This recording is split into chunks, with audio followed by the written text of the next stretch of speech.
কি করছো এখানে? এই যে ও কি করে বানাচ্ছো? এর মধ্যে পেঁয়াজ কুচি দিয়েছি, রসুন কুচি দিয়েছি, আদা কুচি দিয়েছি, লঙ্কা কুচি দিয়েছি, টমেটো কুচি দিয়েছি, আর এই যে ডিমটা দিয়েছি, দিয়ে এই যে এইভাবে হাই ফ্লেমে ভাজছি। আর ওই যে ওখানে পাস্তায় যে করা আছে, এবার পাস্তাটা দিয়ে দেবো। বাড়ির পাস্তা করে খাওয়ানো অনেক ভালো, ওই দোকানে কিনা খাবারের থেকে। এই যে এইভাবে হাই ফ্লেমে দিয়ে এবার ভাজবো। পাস্তা মশলা আছে, পাস্তা মশলাটা দিয়ে দেবো, একটু হলুদ দেবো, এবার এরকম হাই ফ্লেমে দিয়ে ভাজতে হবে। ও আমি কিন্তু আমার মায়ের হাতের পাস্তা বানানো খেতে খুব ভালোবাসি, তাই না মা? হ্যাঁ, কারণ দোকানের খাবারের থেকে বাড়ির খাবার অনেক ভালো। দোকানের রং দেওয়া খাবার স্বাস্থ্যের পক্ষে তো একদমই ভালো না, বিশেষ করে বাচ্চাদের। এখনকার ম্যাক্সিমাম বাচ্চাদেরই প্রচণ্ড পেটের প্রবলেম হয়।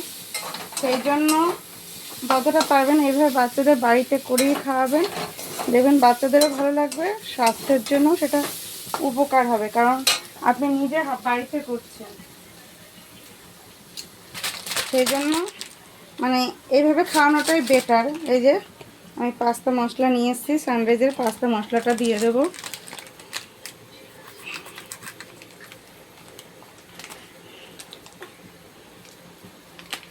দেখি তো মনে হচ্ছে মা টেস্টি হবে। হ্যাঁ, এই যে পাস্তা মশলাটা দিয়ে দিলাম। আমি তো এইভাবে পাস্তা করে দিই, ওকে মাঝে মাঝে এটা করে দিই। সিল করছে, দেখো আমার মা সিল করার আইডিয়াটা কিন্তু খুব ভালো। হ্যাঁ, কারণ আর নাহলে ইয়েটা চলে যাবে, আর একদিন করতে পারবো, একদিন তো পুরো মশলাটা লাগে না।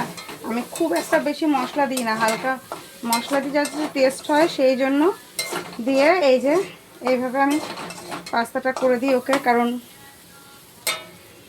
আমি এইভাবে করি, আপনারা কে কেমনভাবে করেন আমি তো জানি না। যদি আপনারা অন্যভাবে করে থাকেন জানাবেন, আর যদি কেউ আমার মতো করে থাকেন সেটাও জানাবেন। আর বাচ্চাদের তো বায়না থাকেই, পাস্তা খাবো, চাউমিন খাবো। এইভাবে আমি চাউমিনও ওকে মাঝে মাঝে করে দিই, পাস্তাও করে দিই। এটা কিন্তু সম্পূর্ণ সাদা তেলে করেছি। আর সবথেকে বড় কথা কি, অনেক সময় পাস্তা কিংবা চাউমিন জলে সিদ্ধ করার সময় লেগে যায়, কিন্তু তার সঙ্গে যদি আমরা একটু সাদা তেল দিয়ে দিই তাহলে কিন্তু আর লাগে না বন্ধুরা। আচ্ছা, আমি দেখো আমার কিন্তু একদম এই যে ঝুরঝুরেই হচ্ছে, মানে এই যে। তো এরকম পাস্তা কে কে করে খাও বাড়িতে অবশ্যই কিন্তু জানিও। আর যদি কেউ খেতে চাও অবশ্যই চলে এসো। তো আমার এই পাস্তাটা রান্নার পদ্ধতিটা তোমাদের কেমন লাগলো অবশ্যই কিন্তু জানিও। টাটা, সবাই ভালো থেকো, বাই।